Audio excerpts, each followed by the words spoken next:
Hello everyone, in this video I'm going to show you how to transfer Tone from Bybit to Tonkeeper. Before we get into it, make sure to like this video and do subscribe to our channel for more crypto related videos. First thing you need to do is to simply open your Bybit application. Once you have logged into your Bybit account, after that you just need to click on this assets tab at the bottom of right corner and click on this assets. After that you need to click on this funding tab and you will see this withdraw option. So you just have to tap on this withdraw button. Click on hide zero balances and from this list of cryptocurrencies in this search bar you have to search for Tone and you will find this Toncoin here. So simply tap on this and once you landed on this page, here you will need to paste your withdrawing details like address, selection of network, memo code and the amount of Tone you are transferring from Bybit to Tonkeeper. Now in order to get the wallet address, you just need to minimize your Bybit application and now you need to open your Tonkeeper. Once you have successfully opened your Tonkeeper, after that select the Toncoin from here and after that click on this receive button. Now here you can see your Toncoin wallet address along with the QR code. So you just have to copy this address and after copying, reopen your Bybit and paste it here. After pasting, click on network and here you need to select Tone network. After that, enter the amount of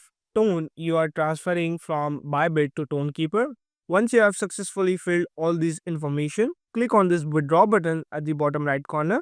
It will take 5 to 10 minutes to transfer your Tone coin from Bybit to Tonkeeper. And that's how you can transfer Tone from Bybit to Tonkeeper. If this video helped you out, make sure to like this video and do subscribe to our channel for more crypto related videos.